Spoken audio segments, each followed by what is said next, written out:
출애굽기 25장 8절에서 9절입니다. 우리 다 같이 읽겠습니다. 시작. 내가 그들 중에 거할 성소를 그들이 나를 위하여 짓되 무릇 내가 내게 보이는 모양대로 장막을 짓고 기구들도 그 모양을 따라 지을지니라. 아멘.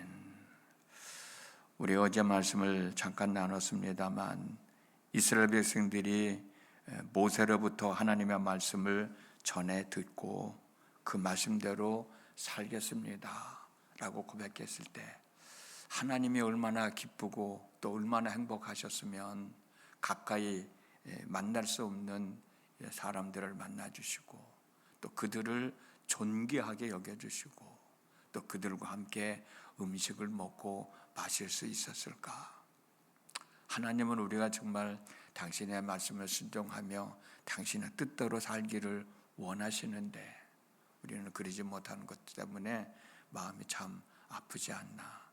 오늘 또 우리의 삶을 한 번 더 되돌아보면서 내가 정말 하나님 뜻대로 사나, 하나님 말씀대로 사나, 하나님을 기쁘시게 해드리는 삶을 살아가고 있는가 한번 좀 되돌아보면서 그러지 않았으면 하나님 앞에 용서를 구하고 그렇게 살고 있다고 여러분들이 생각되어 보시면 앞으로도 그런 삶을 통하여 하나님을 기쁘시게 행복하게 만족할 수 있는 삶을 살아가는 우리 모두가 되어졌으면 좋겠다라는 생각이 듭니다. 오늘도 우리의 삶을 잘 추스리며 하나님을 기쁘시게 해드리며 살아가는 삶이 저와 여러분에게 있어지기를 주님의 이름으로 축복합니다. 하나님과 이스라엘 백성들이 어제 말씀대로 언약식을 치렀잖아요. 그 후에 하나님을 만났을 때 하나님이 얼마나 행복하셨으면 가까이 오게 하셨을까. 그리고 그들과 함께 음식을 먹고 또 마실 수 있었을까. 그런 은혜를 이스라엘 백성들이 경험을 했습니다. 그리고 난 다음에 모세가 아론과 훌과 장로들에게 뒷일을 부탁하고 이번에는 여호수아를 데리고 또 6번째 시내산에 올라갔습니다. 이때 시내산은 구름으로 가려워졌고 하나님의 영광은 시내산 위에 머물러 있었어요. 하나님은 모세를 가까이 오라고 말씀하셨고 모세는 하나님 앞에 가까이 가서 40주야를 떡도 먹지 않고 물도 마시지 않고 하나님의 영광을 보며 산에 머물면서 하나님의 말씀을 들었습니다. 그 내용이 출애굽기 24장 15절에서 18절에 있어요. 모세가 산에 오르매 구름이 산을 가리며 여호와의 영광이 시내산 위에 머무르고 구름이 엿새 동안 산을 가리더니 7째 날에 여호와께서 구름 가운데서 모세를 부르시느니라. 산 위에 여호와의 영광이 이스라엘 자손의 눈에 맹렬한 불같이 보였고 모세는 구름 속으로 들어가서 산 위에 올랐으며 모세가 40일 40야를 산에 있느니라. 그렇게 기록되어 있어요. 모세가 6번째 시내산에 올라가서 40일 동안 머물면서 하나님의 말씀을 받았는데 그 말씀은 무슨 말씀이냐면 성막을 지으라는 말씀이었어요. 이 말씀이 출애굽기 25장 1절에서 31장 11절까지 길게 나와요. 그 중에 오늘 우리가 읽은 본문의 말씀이 출애굽기 25장 8절과 9절에 있는 말씀 우리가 읽었는데 제가 한 번 더 읽어드릴게요. 내가 그들 중에 거할 성소를 그들이 나를 위하여 짓되 무릇 내가 내게 보이는 모양대로 장막을 짓고 기구들도 그 모양을 따라 지을지니라. 이게 하나님이 모세에게 하신 말씀이에요. 말씀 중에 일부예요. 하나님께서 모세에게 성막을 지으라고 말씀하신 이유는 하나님이 이스라엘 백성들과 함께 거할 수 있는 거처를 마련하라는 거예요. 하나님은 당신의 백성들과 함께 머물고 싶으셨던 거예요. 하나님은 당신의 백성들과 함께 거하시겠다는 거예요. 그러나 하나님이 이스라엘 백성들과 함께 어울려 살 수는 없잖아요. 구별되게 사셔야 되잖아요. 그래서 하나님은 모세에게 당신을 위하여 하나님이 거하실 성막을 지으라고 말씀을 하셨어요. 근데 중요한 건 뭐냐면 성막을 지을 때 모세와 이스라엘 백성들의 생각대로 짓는 것이 아니라 하나님께서 이렇게 지으라고 말씀하신 그대로 지으라는 거예요. 성막 안에 있는 기구들도 하나님께서 이런 모양으로 이런 크기로 지으라고 말씀하신 그대로 지으라고 한 거예요. 이 말씀을 통해서 우리가 생각할 수 있는 건 우리의 인생은 우리의 생각대로 사는 게 아니라는 거예요. 하나님이 말씀하신 그대로 살아가야 된다는 거예요. 우리의 삶도. 그때 그렇게 살지를 못하니까 하나님은 안타까우시면서 어제 말씀 나눈 것처럼 야, 그렇게 살지 말고 이렇게 살아라. 이렇게 살면 내가 이렇게 해 줄게. 지난주에 나눴던 말씀 어제도 우리가 함께 나눴잖아요. 하나님이 얼마나 기뻐하셨으면 가까이 올 수 없는 이스라엘 백성들을 가까이 올 수 있도록 존귀한 자로 여기시고 같이 음식을 먹고 마실 수 있었겠느냐. 성막을 짓는 것도 그런데 우리 한 사람 한 사람 삶의 모습도 하나님이 주관하고 계시잖아요. 어떻게 해서든지 우리는 하나님의 사람이니까 하나님의 뜻 안에서 하나님의 말씀 안에서 살아가려고 애쓰고 노력해야 되는데 그런 마음은 있지만 막상 살다 보니까 그런 생각을 잊어버리고 내 생각대로 살아갈 때가 얼마나 많이 있었는가. 그걸 한번 생각해 보고 회개하는 시간 갖자라고 하는 거예요. 하나님은 이스라엘 백성들에게 성막을 지으라고 말씀하셨어요. 그런데 지금 이스라엘 백성들은 한 곳에 정착해서 머물러 있는 게 아니잖아요. 지금 이 사람들은 광야에서 적각불이 흐르는 가나안 땅을 향하여 가고 있는 도중이잖아요. 그렇기 때문에 성막은 텐트와 같이 쉽게 폈다 쉽게 접을 수 있는 이동용 천막과 같은 그런 모습으로 지어졌어요. 그리고 훗날 이스라엘 백성들이 가나안 땅에 들어갔을 때 성전을 짓게 되는데 이 성전이 이 성전이 전신이 성막이 되는 거예요. 그리고 성전이 오늘날 우리의 교회의 전신이 되는 거예요. 성막, 성전, 장막이라고도 하죠. 성전이 오늘날 교회로 바뀌어지는 거죠. 성막을 지으려면 건축비가 필요하잖아요. 자재들이 필요하잖아요. 하나님은 성막을 짓는 데 소요되는 비용을 이스라엘 백성들로부터 받아내라는 거예요.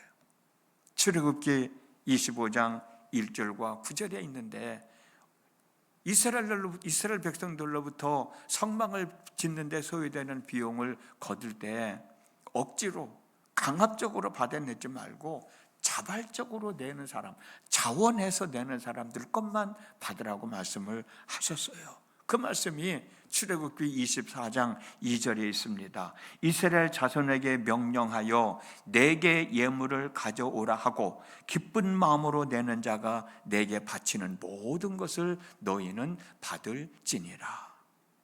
기뻐하는 사람들이 내는 예물만 받으라고 말씀을 하셨어요. 근데 여러분, 애굽 땅을 나와서 지금 광야를 지나가고 있는 이스라엘 백성들이 돈이 있었을까요? 없었을까요? 이스라엘 백성들은 광야에서 생활하고 있지만 상당히 많은 재산을 가지고 있었습니다. 왜? 이미 말씀을 나눴잖아요. 이스라엘 백성들이 애굽 땅을 나올 때 그냥 나오지 않았어요. 많은 재물을 취할 수 있도록 하나님이 역사하셔서 다 가지고 나갈 수 있게 하셨어요. 하나님이 이 비밀이 다 계획을 해놓으셨다고. 이스라엘 백성들은 그 사실을 몰랐겠지만 왜 우리가 나가기도 바쁜데 애굽 사람들의 금은 보화를 다 취해가지고 나오라고 말씀하셨는지는 그때 당시는 몰랐을 거예요. 근데 하나님은 다 계획해 놓으셨기 때문에 이스라엘 백성들이 애굽 땅을 나올 때 미리 애굽 사람들의 재산을 다 같이 취해가지고 나올 수 있도록 인도해 주셨어요. 그것이 출애굽기 3장 21절에서 22절에 있잖아요. 내가 애굽 사람으로 이 백성에게 은혜를 입게 할지라 너희가 나갈 때에 빈손으로 가지 아니하리니 여인들은 모두 그 이웃 사람과 및 자기 집에 거류하는 여인에게 은폐물과 금폐물과 의복을 구하여 너희의 자녀를 꾸며라. 너희는 애굽 사람들의 물품을 취하리라. 또 출애굽기 12장 35절에서 36절 보면 이스라엘 자손이 모세의 말대로 하여 애굽 사람에게 은금 패물과 의복을 구하며 여호와께서 애굽 사람에게 이스라엘 백성에게 은혜를 입히게 하사 그들이 구하는 대로 주게 하심으로 그들이 애굽 사람의 물품을 취하였더라. 하나님에 의하여 애굽 사람들의 기중품을 이스라엘 백성들이 가지고 나올 수 있게 하셨다는 거예요. 하나님이 필요하실 때 하나님께 드릴 수 있는 은혜를 입혀 주셨던 거예요. 그리고 또 하나, 이스라엘 사람들이 아멜렉 사람들과 싸웠잖아요. 그 전쟁에서 이겼지 않습니까? 그 전쟁에서 이겼을 때 많은 전리품을 얻게 하셨던 거죠. 그래서 이스라엘 백성들은 이 은혜를 깨달았는지 출애굽기 35장 21절에서 29절을 보면 마음이 감동되어서 하나님께 자원하여 예물을 드렸어요. 출애굽기 36장 7절을 보면 재료가 모든 일을 하기에 넉넉하고 남을 만큼 그만 가지고로 오라고 할 만큼 하나님 앞에 예물을 갖다 드렸어요. 하나님은 오늘도 저와 여러분과 함께 하시기를 원하십니다. 우리의 마음을 열어놓아야 돼요. 하나님 내 마음에 임하십시오. 하나님은 우리 가정에 함께 하시기를 원하셔요.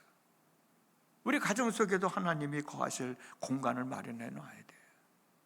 공간을 어떤 따로 마련해 놓는 게 아니라 하나님은 우리 가정 속에 늘 함께 하고 계시다라고 하는 것을 인식하며 살아가는 거예요. 하나님은 우리 삶 속에서도 함께 하시기를 원하시는 거예요. 항상 하나님은 나와 동행하고 계시다는 것을 잊지 말고 기억하고 살아가야 돼요. 광야를 방황하고 있는 이스라엘 백성들에게 야 내가 너희들과 함께 하고 싶으니 너희들 나를 위하여 내가 거할 성막을 지으라고 말씀하셨던 것처럼 야 오늘 내가 너와 함께 할 거니 너의 마음을 좀 비워놔라. 내가 너의 가정에 함께 할 터이니 너의 가정 안에 내가 함께 할 수 있도록 해라. 내 삶 속에 내가 함께 할 테니 내 삶 속에서 내가 함께 할 수 있는 마음가짐을 좀 비워놓고 살아라 라고 말씀하신다면 우리는 그렇게 해야 되지 않겠느냐. 하나님이 이스라엘 백성들과 함께 거하고 싶으셨듯이 오늘 사랑하는 저와 여러분들에게도 함께 거하고 싶다고 하는 사실을 기억을 하시고 하나님은 나와 함께 하신다. 그 믿음을 갖고 사는 거예요. 그리고 이런 마음가짐을 가지고 살아갈 때 하나님 앞에 헌신할 때는 하나님 앞에 예물을 드려야 될 때는 우리도 반드시 헌신해야 되고 예물을 드려야 한다는 거예요. 성막을 지을 때 이스라엘 백성들로부터 받아내라고 말씀하셨잖아요. 하나님의 이 필요하실 때 누구한테 그걸 받아내라고 말씀하시겠어요? 하나님의 은혜를 입고 사는 저와 여러분들을 통해서 하나님은 필요하신 것을 얻으시는 거죠. 그러기 위해서 우리에게 은혜를 베풀어 주시고 우리에게 복을 내려주시는 거 아니에요. 하나님은 우리들로 하여금 필요한 것을 필요할 때 일꾼으로도 부르시고 또 예물도 원하시고 그때 우리는 아낌없이 드려야 된다는 거예요. 왜? 내가 가지고 있는 모든 것들이 다 하나님께로부터 온 것이기 때문에. 이스라엘 백성들이 하나님 앞에 드릴 수 있었던 것은 애굽에서 가지고 나올 수 있도록 하나님이 역사하셨잖아요. 가지고 나올 수 있도록 하나님이 도와주셨잖아요. 그러니까 그걸 하나님 앞에 드릴 수 있었던 것처럼 오늘도 내게 있는 모든 것들은 하나님에 의해서 내게 주신 거니까 하나님의 필요로 하실 때 우리가 드릴 수 있어야 되지 않겠느냐고. 하나님이 역사하시지 않았다면 애굽 사람들이 도망쳐 나올 때 도망쳐 나오기도 바빴을 텐데 이스라엘 사람들이 애굽 사람들의 물품을 취해서 나올 생각을 했었겠냐고. 애굽 사람들이 여기 있다 이것도 가져가라 이것도 가져가라 라고 자발적으로 주었었겠냐고. 하나님이 역사하셨기 때문이라고 우리 아까 말씀을 나눴잖아요. 모든 것이 하나님께로부터 왔으니까 우리는 하나님 앞에 드려야 할 때는 드려야 되고 하나님 앞에 헌신할 때는 하나님 앞에 헌신해야 되고 시간을 드려야 될 때는 시간을 드려야 되는 거고. 자식들이 부모의 것을 자기 것으로 생각하고 누리며 살아가고 있듯이 저와 여러분들도 하나님의 것을 내 것으로 생각하고 누리며 살아가고 있지 않습니까? 어제도 잠깐 말씀 나눴듯이 부모가 자식들에게 야 이것 좀 해라 저것 좀 하라 라고 하는 이유가 뭐예요? 네가 내 말을 들을 수 있도록 내가 너를 이만큼 키워놨다. 이만큼 키워놨으니까 이제 네가 내 심부름 좀 할 수 있지 않겠니? 그런 밑바탕에서 우리가 자녀들한테 이것 좀 해라 저것 좀 해라 이렇게 살아라 저렇게 살아라 이야기하잖아요. 하나님이 우리들로 하여금 자꾸 계속해서 내 뜻대로 살아라 내 말 좀 듣고 살아라 라고 하는 얘기는 뭐냐면 그렇게 해놨으니까 이제는 너희들 내 말 듣고 살아야 되지 않겠니? 내가 이렇게 너희들에게 은혜를 베풀어서 너희들에게 많은 재물을 갖고 있게 했으니까 이제는 성막을 짓기 위해서 너희들이 좀 내놔야 되지 않겠니? 이스라엘 백성들은 아낌없이 그걸 드렸어요. 쓰고도 남을 만큼 모세가 그만 가지고 오라고 할 만큼 그렇게 헌신했다고 하는 거예요. 우리도 하나님이 나를 필요로 할지 때 내게 있는 예물을 필요로 하실 때 우리는 드려야 되지 않느냐. 시간도 드려야 되고 내 몸도 드려야 되고 내 마음도 드려야 되고. 어떤 방법으로? 몇 주 전에 담임 목사님의 설교 시간에 말씀드렸잖아요. 최선을 다하여 드리는 거예요. 최선을 다하여 내 전부를 드리는 거예요. 자원하는 마음으로 드리는 거예요. 그 예물을 하나님이 받으시고 당신의 뜻대로 또 사용하시고 드린 저희들에게는 또 한없는 은혜를 베풀어 주시는 것이죠. 하나님은 저와 여러분과 함께 하시기를 원하고 때로는 필요하실 때는 예물을 드리라고도 하고 시간을 드리라고도 하고 내 마음을 드리라고도 말씀하셔요. 그때 우리는 외면하는 것이 아니라 순종하는 삶이요. 그 삶 속에서 하나님을 기쁘시게 해드리고 하나님의 은혜에 보답하는 삶이 될 거고 오늘 한 달의 삶이 바로 이런 마음가짐을 가지고 나와 함께 하시는 하나님과 함께 더불어 살아가는 복된 날 되어졌으면 정말 좋겠습니다. 기도합니다.